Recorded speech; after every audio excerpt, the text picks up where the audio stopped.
High winds and sizzling heat made it a difficult day for the golfers, who had to play out a grueling 36 holes. But as the cool change blew in, the tournament situation also changed. Overnight leader Jerry Power from Castle Hill held on to his lead until he took a heartbreaking 7 shots to make the 7th hole of the final round. His closest rival, Brett Ogle from Bonnie Doon, made a par 4 on the 7th and landed just before the green on the 8th. Power had landed in the bushes, but then hit a good shot to the green. But his putt missed, and he took a 5 on the par 4. Ogle made no mistake for a par 4 and was in the lead.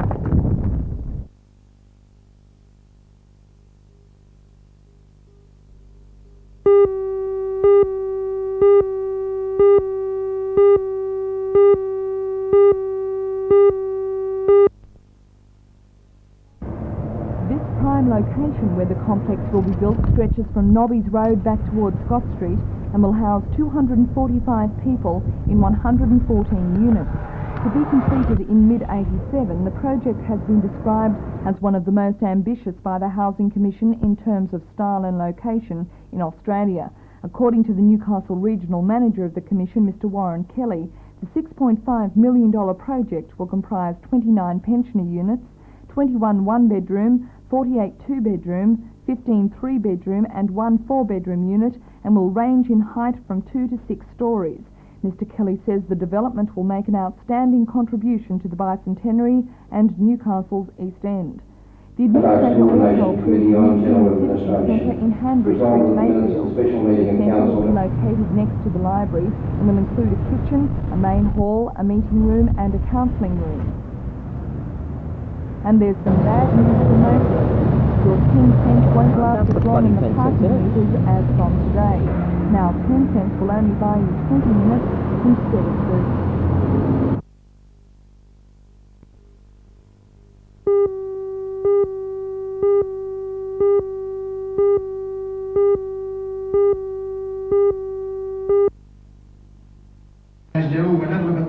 For hundreds of thousands of television viewers, inhaling, or cookie as he's better known, is a household item. He's well known for his role in the television series The Country Practice. But last night, many people wanted his got more strings to his bow than just television. The Commonwealth Department of Veteran Affairs to help veterans with any problems they may have with a new system for determining disability and service pension entitlements. The highlight of the evening was Cookie's 1 hour, 1 minute type show, featuring the man himself in the front of the news. Oh, if I may, I'd really like to say you're a dandy bunch. Before the show, officers from the Veteran Affairs Department concentrated on the new pension system. After a short film on the system, audience questions were answered. The New South Wales Customer Liaison Officer for the Veteran Affairs Department, Mr Frank Potter, explains the new system. The new determining system is a new system of processing certain return servicemen's claims through the Department of Veterans Affairs. Previously, all the claims went to a repatriation board, and there was 2 avenues of appeal, to a repatriation commission and then to the repatriation review tribunal. Now, under the new system, that's all changed. Instead of going to a board in the first instance, the claims go to what we call determining officers, and the veterans still have 2 rights of appeal, but this time to the VRB, the Veterans Review Board, and the AAT, the Administrative Appeals Tribunal.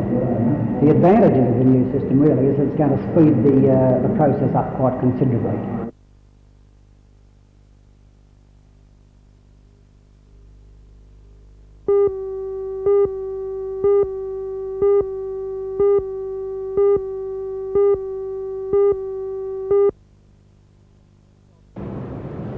While trains are back on the rails throughout the state, the dispute at the heart of the recent train strike remains unsolved.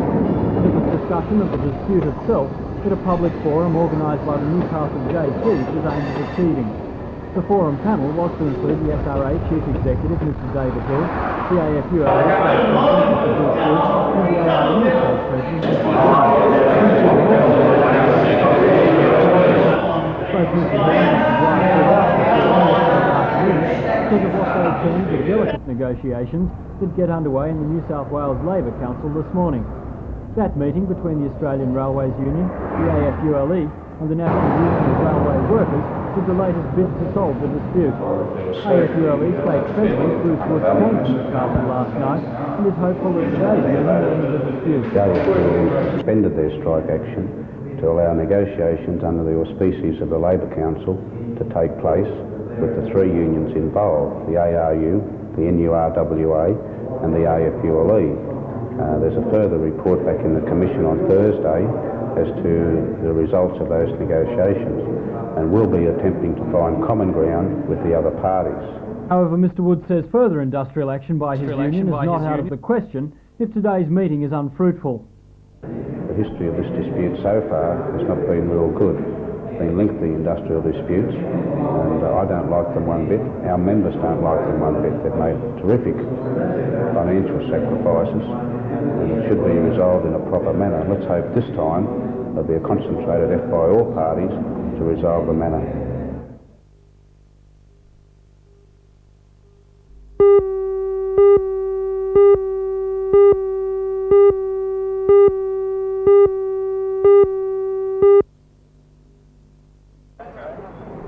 Mrs Craig, along with two New South Wales representatives and two from Victoria, will face Australia against players from 19 other countries.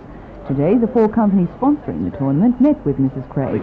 From ESO, Mr David Halliday, Mr Roy Bennett from Mazda, Mr Dan Paulson from the ANZ, and Mr George Dawson from Thomas Cook all presented her with sponsorship help.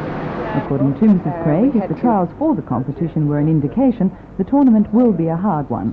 We had wind, rain, cold and heat, and the selectors wanted the conditions to be as hard as possible to see who could come through all the conditions. What chances do you think Australia is going to have? Oh, a wonderful chance. I'm living in great hopes. I feel that there will be gold.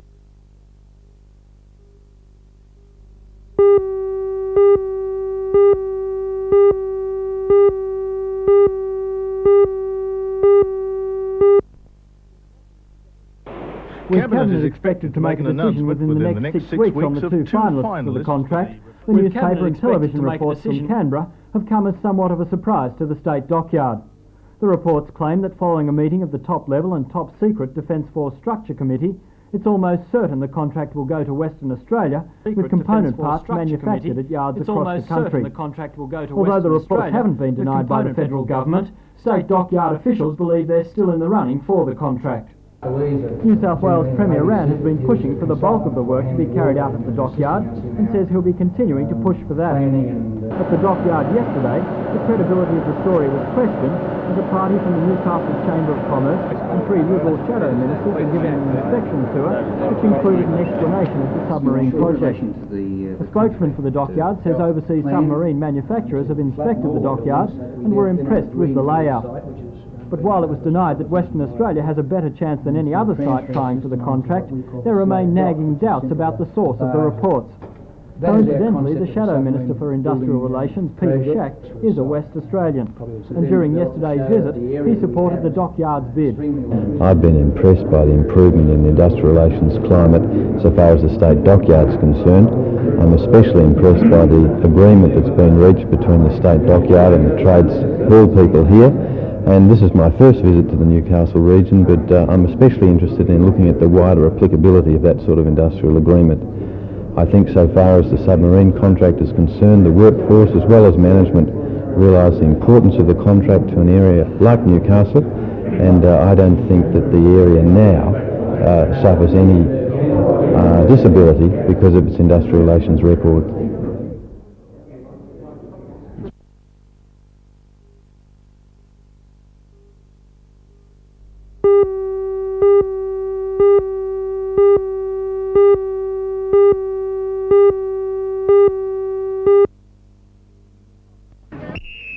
The Newcastle Touch Football Association has planned an extensive list of fixtures with the proceeds going to the NBN Cancer Appeal Telethon.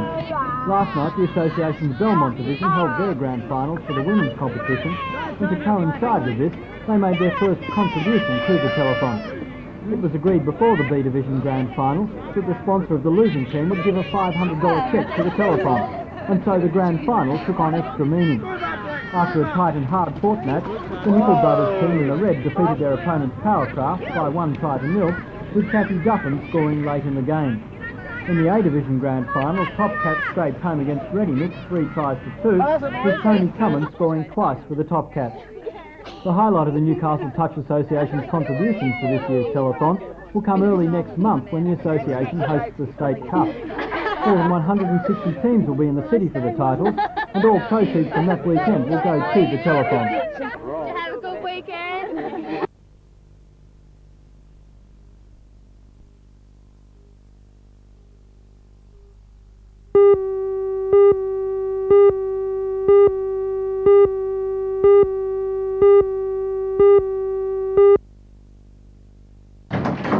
John Brown is different to most greyhound trainers, and a rule he lets his dogs exercise themselves by letting them out of their quarters onto a nearby track he's built.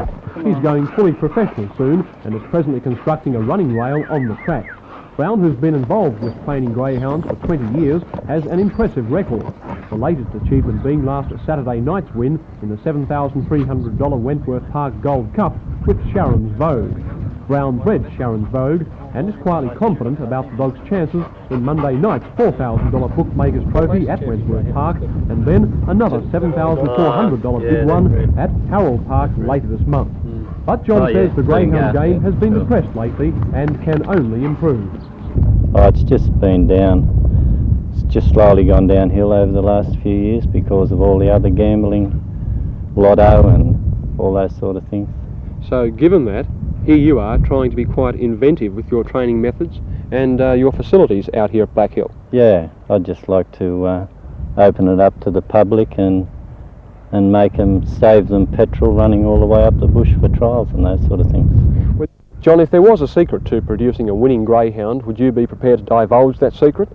Oh yeah, I try to help anybody I can, all the young people coming into the game. What makes a top greyhound? You breed them. Brown says his real gold mine has been Little Vogue, who has whelped 6 litters since going to stud. Among the first was Sharon's Vogue. But Little Vogue herself won 42 races, and so her litters continue to be valuable. John, well, speaking of breeding, with an average price of $1,000 per animal, how does a person know that they're going to get something that's going to bring some return? Oh, well, guys with a good eye can pick, they think they can pick a dog, but I think it's just a lottery. A pure lottery? Yeah.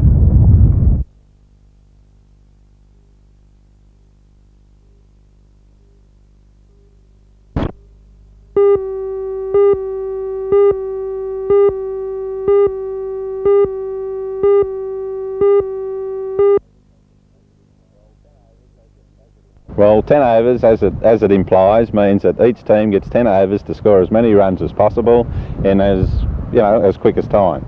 That means there's plenty of action. You obviously need to score 120 to 130 runs to ensure a victory, and that means plenty of sixes, plenty of fours, and plenty of wickets. What, and everyone gets a bowl, I suppose, do they? Everyone bowls 1 over, and each batsman has to rotate his turn at the crease, and in effect, everyone gets a bat as well. I mean, how serious a format of cricket is this? You've got quite a remarkable side coming up to represent Wyndham Estate. You've got Alan Jones as the captain, and the list is quite impressive. Well, it is very serious because we're the sponsors this year, Wyndham Estate. We really wanted to put something into the game and attract people to attend this very exciting game. But it's serious. There was first grade teams from all over Sydney come up because the prize money is worth $1,500, and that's nothing to be sneezed at. And just the fact that the competitiveness of cricketers, I think, comes to fore.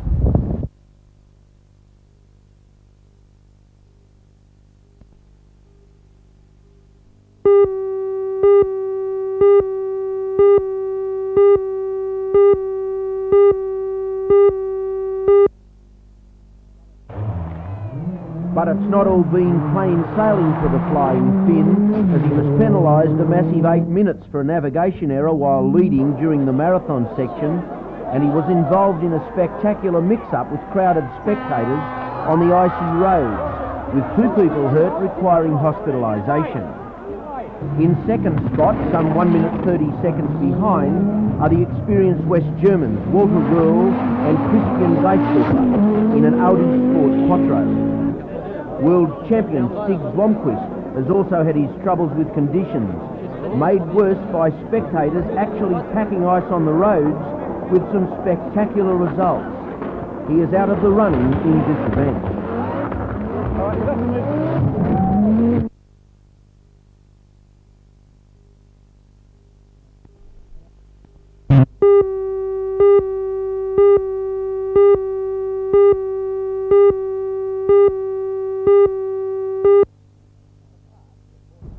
In the past, the port did have firefighting facilities. There were high-capacity water monitors mounted on 2 tugs. One of those tugs was moved to Sydney, and then in August last year, the remaining tug had its water monitor removed because the tug hands couldn't reach agreement on operating that monitor. Since then, the port has had no firefighting facilities that could take to the water. Fortunately, the port still had one tug with firefighting equipment when the ship with the cargo of paper caught fire in July. Previously, tugs had also been used with the coal fire. The absence of any waterborne firefighting facilities is of major concern to the fire brigade employee unit, whose members' responsibility really ends at the wharf. That is correct, yes. There's nothing at the moment to permit us to get on the harbour to attack a fire from the ocean side of the vessels. So there's no way in an emergency that you could put equipment on the police boat or another launch in the harbour and fight a fire that way? Well, senior officers considered this, but the union thought for the safety of the members concerned, trying to use our equipment that we have on the limited space of these vessels that aren't designed for that purpose, it would be too dangerous for the members concerned. Somebody go overboard or anything could happen with our type of equipment on the small confined space.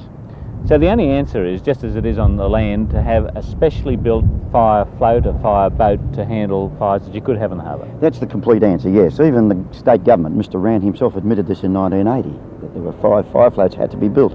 But at this stage, still nothing has been done on that score. What's really amazing is that the Maritime Services Board has claimed it didn't know there were no firefighting facilities in Newcastle.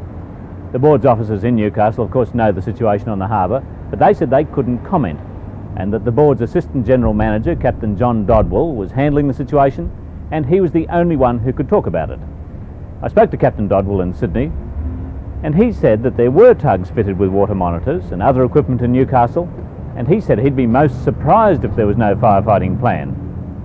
But of course, ultimately he checked and found out that there were no firefighting facilities. And then he decided that it wasn't really the responsibility of the MSB, but said it was up to the Board of Fire Commissioners to provide fire protection. However, in a classic piece of Passing the Buck, the minister responsible for the fire brigade, Peter Anderson, says that firefighting on water in the port is the responsibility of the Maritime Services Board, which leaves the Port of Newcastle absolutely nowhere. The only hope now is that Newcastle doesn't burn while the government fiddles.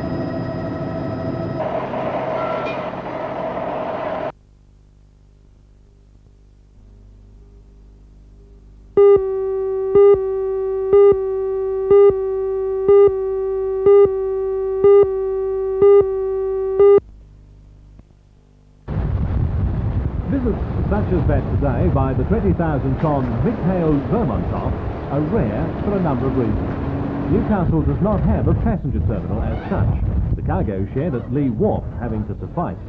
As well, it's very expensive bringing a ship into the harbour, especially for just 100 or so passengers. But it takes today's call to encourage other lines to do the same.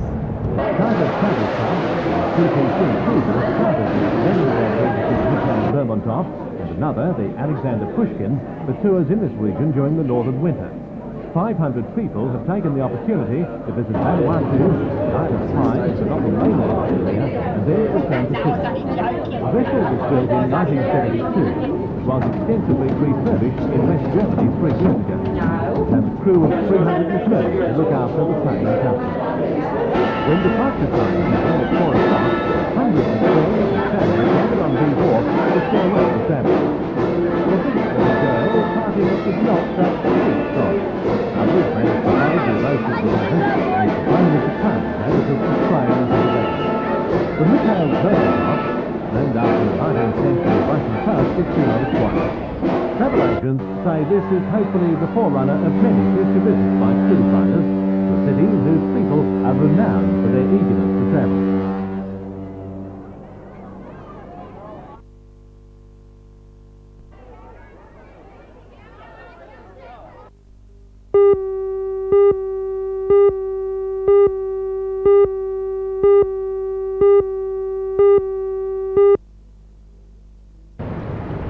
In Newcastle, this meant that a vessel at the Wheat Wharf missed out on being loaded, and another at Kooragang was prevented from being unloaded of its cargo of phosphate. The coal loaders in the port are not affected by the 24-hour stoppage. Waterfront unions have threatened further bans tomorrow and on Thursday as part of a rolling campaign. Tomorrow's 24-hour ban will be on flag of convenience ships, and following that on all foreign ships. The action and today's protest outside the court are designed to pressure the federal government to repeal the anti-union sections of the Trade Practices Act. It was under Section 82 of this Act that the Green Island Cement Company mounted its court action. The union also says the industrial protest is designed to stop foreign ship owners exploiting the flags of convenience system and get them to pay reasonable wages.